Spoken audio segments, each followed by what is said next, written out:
Hello, my dear lovely students. Welcome to the class. My name is Mansi and I am your English grammar educator. Today I will explain you the 25th chapter of class 5th. This chapter name is paragraph writing. How we write a paragraph, we will learn about this topic in this chapter. What is a paragraph? A paragraph is a short composition on a single theme. एक single theme पर एक short composition को हम paragraph बोलते हैं. A paragraph consists of several sentences that are grouped together. Paragraph क्या होता है? एक ग्रुप होता है सेवरल सेंटेंसेस का जो एक साथ मिलकर बने होते हैं. This group of sentence together discusses one main subject. ये सारे सेंटेंस सिर्फ एक मेन सब्जेक्ट पर ही बात कर रहे होते हैं. A good paragraph should have the following three aspects.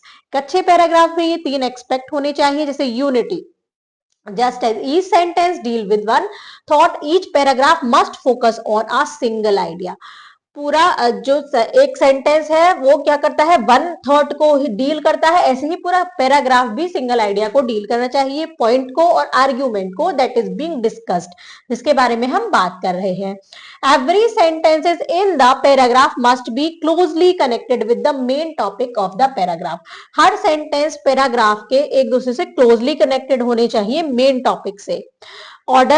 Order is the logical sequence of the thoughts. Order क्या है? लॉजिकल सिक्वेंस है थॉट्स का. Appropriacy of order helps to achieve unity. Event must be related in the order of their occurrence. All ideas should be connected with the leading idea and arranged according to their importance or order. The two most important sentences in the paragraph are the first and last. The first sentence should state the theme or the topic of the paragraph. The last sentence should be bring the whole paragraph to a conclusion or summing up. क्या होता है order की? हम किसी चीज को order में बात करें, जैसे अगर हम कुछ चीज बता रहे हैं तो उसको ऑर्डरली बताएं. और जो मेन दो सेंटेंस होते हैं वो फर्स्ट और लास्ट होता है. फर्स्ट बताता है थीम को या टॉपिक को पैराग्राफ के, और लास्ट बताता है पूरे पैराग्राफ पढ़ के हमें क्या कंक्लूजन मिला. Variety in a paragraph construction mean to avoid monotony. The paragraph of a composition should be of different length and not always of the same sentence construction. Variety होनी चाहिए, same sentence same construction नहीं होना चाहिए. In addition of these three principles, we should take care of the following. ये तीन principal को हमें याद करते हैं. कुछ ये पॉइंट है जो हमें याद रखने हैं. करेक्ट स्पेलिंग्स हमें लिखनी है, करेक्ट पंक्चुएशन मार्क लगाने हैं, ग्रामेटिकल करेक्टेंस करना, करेक्टनेस रखनी है. Use of capital letter in the headings. Heading में कैपिटल लेटर यूज करना है. All the word in the heading expect articles preposition and conjunction being with a capital letter, begin with a capital letter. Now read the following paragraph. ये paragraph है punctuality के बारे में. तो हम कैसे इसको लिखेंगे? Punctuality is a habit of a person to do any task on time. Punctuality क्या है? एक हैबिट है किसी पर्सन की कि किसी टास्क को वो टाइम पर करता है. It is one of the most important key to success for any person. ये क्या है? ये सबसे इंपॉर्टेंट की है सक्सेस के लिए, किसी भी पर्सन के सक्सेस के लिए सबसे इंपॉर्टेंट पॉइंट है. A punctual person knows how to manage and respect his or her time. Punctual person जानता है कि अपने टाइम को कैसे मैनेज करना है, उसको रेस्पेक्ट कैसे करना है. A person who is punctual live in much disciplined life. एक जो पर्सन पंचुअल होता है वो एक डिसिप्लिन लाइफ को क्या करता है? डिसिप्लिन लाइफ को फॉलो करता है. Get lots of respect in the family and society. और उसको बहुत ही रेस्पेक्ट मिलती है अपने फैमिली में भी, सोसाइटी में भी. He does all the work on time successfully. वो अपने सारे काम कर लेता है timely, successfully. It is very important for a student to be punctual all the time in order to achieve what he or she want in life. Without punctuality, everything becomes disordered and life never goes smooth. बिना punctuality के कुछ भी चीजें सही नहीं होती हैं, disorder हो जाती हैं और लाइफ स्मूथ नहीं चलती है. No one can store the time to use in future. और आप किसी को भी अपने लिए टाइम नहीं मिलता है फ्यूचर के लिए. However, everyone can use it completely. इसलिए हर किसी को टाइम को completely यूज करना चाहिए. इस टाइप से हम पैराग्राफ लिखते हैं. नेक्स्ट है necessity is the mother of invention. ये क्या है? मेन हेडिंग है. We always want to acquire what we need. men always want to reveal more and more mysteries of the nature because he wants to know more about the nature. When men needed to light a fire, he got the idea of hitting two stones together. When he wanted to make traveling and transportation easier, he discovered wheel. When men wanted to fly in the sky, he invented aeroplane. When men wanted to swim like a fish, he invented boat or and ship. So we can say that as mother gives birth to the child, necessity gives birth to invention. It means that necessity is the mother of invention. मतलब क्या है necessity? अगर हमें किसी चीज की जरूरत है, necessity क्या है? invention की mother है ना? Mother of invention. क्यों? जैसे एक मदर किसी बच्चे को जन्म देती है, अगर हमें किसी की जरूरत होती है तो हम उसका आविष्कार करते हैं. जैसे हमें आग की जरूरत पड़ी तो क्या किया? दो स्टोन को हिट किया और आग का क्या किया? इन्वेंशन किया. जब हमें ट्रेवलिंग की जरूरत पड़ी, ट्रांसपोर्टेशन को इजियर करने की जरूरत पड़ी तो क्या डिस्कवर करा? व्हील को डिस्कवर करा. वह जब मैन को जरूरत पड़ी आकाश में उड़ने की तो उसने एयरप्लेन डिस्कवर करे. उसके बाद जब वो उसने पानी में चलना चाहा, फिश की तरह तैरना चाहा तो उसने बोट और शिप का इन्वेंशन किया. तो इसलिए हम कह सकते हैं कि जैसे एक मदर एक बच्चे को जन्म देती है, उसी टाइप से इन्वेंशन, जब नेसेसिटी होती है तो इन्वेंशन होता है. जब हमें किसी चीज की जरूरत होती है तो हम इन्वेंशन करते हैं, खोज करते हैं. तो इसका मतलब यही है कि necessity is the mother of invention.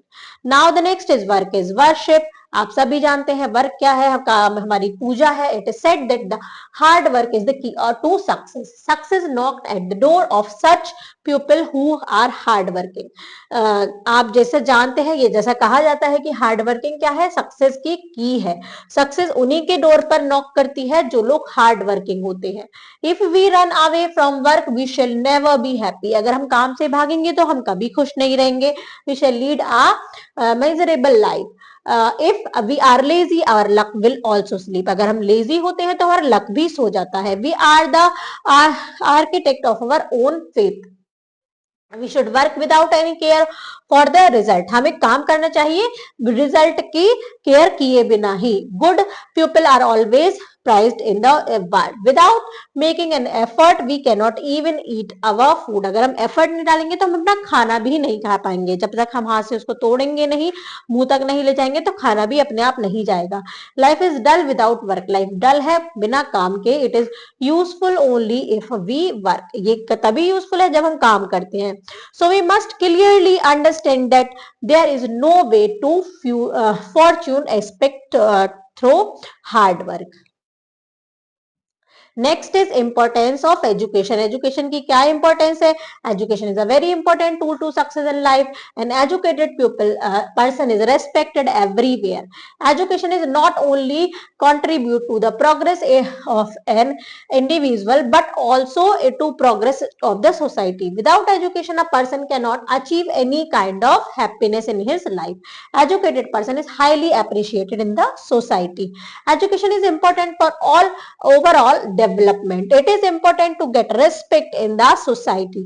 Education is a must for livelihood. Education is a kind of wealth which nobody can steal, divide or snatch away. So everyone should try to be well educated in life. Education क्या है? हमारी life में success होने का important tool हमारी education है. एक educated person क्या होता है? वो हर जगह पूजनीय होता है, रेस्पेक्टेड होता है. और जो एजुकेशन है वो सिर्फ हमारे इंडिविजुअल के लिए ही प्रोग्रेस में काम नहीं आती, वो पूरी सोसाइटी के प्रोग्रेस में काम आती है. बिना एजुकेशन के कोई आदमी कुछ भी हैप्पीनेस अपनी लाइफ में अचीव नहीं कर सकता. एजुकेटेड पर्सन क्या होता है? हाईली अप्रिसिएटेड होता है पूरी सोसाइटी में. एजुकेशन एक इंपॉर्टेंट है ओवरऑल डेवलपमेंट के लिए और सोसाइटी में रेस्पेक्ट पाने के लिए. एजुकेशन बहुत जरूरी है. एजुकेशन एक इस तरीके की वेल्थ है, इस तरीके की हमारी वेल्थ है कि जो हमसे कोई चुरा नहीं सकता, उसको कोई डिवाइड नहीं कर सकता. इसलिए हर किसी को वेल एजुकेटेड होना चाहिए अपनी लाइफ में. ऐसे ही ये कुछ और टॉपिक्स हैं आपको ये पढ़ने हैं. जैसे life in a village. Village में लाइफ कैसी होती है? Where there is a will there is a way. जहां चाह वहां रहा, ये उसके ऊपर पैराग्राफ है. उसके बाद है एपीजे अब्दुल कलाम के ऊपर पूरा paragraph.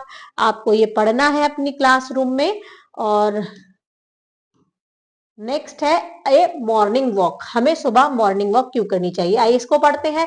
Morning time is the best time of all. Morning time सबसे बेस्ट टाइम होता है। A lazy person Mrs a lot in life. एक जो लेजी पर्सन होता है वो अपनी लाइफ में बहुत सारी कुछ चीज मिस कर देता है। One who get up early in the morning can finish all the work. एक इंसान जो सुबह जल्दी उठता है वो अपने सारे काम फिनिश कर पाता है। A morning walk is extremely beneficial for health. Morning walks बहुत ही ज्यादा बेनिफिशियल होती है हमारी हेल्थ के लिए। There is no dust and dirt, कोई भी डस्ट और डर्ट नहीं होता है।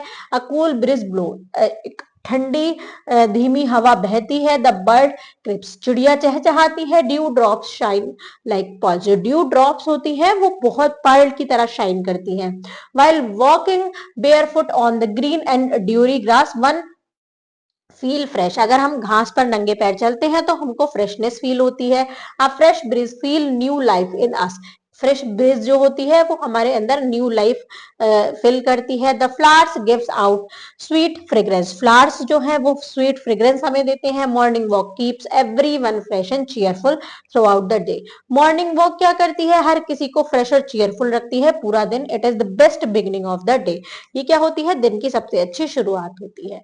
इसी टाइप से आपको एक right a paragraph of about 100 to 150 word on each of the following topics. In topics पर आपको 100 to 150 वर्ड्स में पैराग्राफ लिखने हैं। फर्स्ट टॉपिक है when I was cot sleeping in the class, जब मैं क्लास में सोता हुआ पकड़ा गया।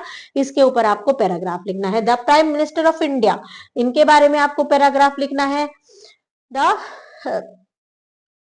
स्केरेस्ट experience of my life, dogs के बारे में लिखना है। Outside of the examination hall, outside the examination hall. Elephants के बारे में लिखना है। महात्मा गांधी और माय फेवरेट स्पोर्ट्स पर्सन के बारे में आपको पैराग्राफ लिखना है। और इसी टाइप से आपको प्रैक्टिस करनी है पैराग्राफ राइटिंग की। Thank you students.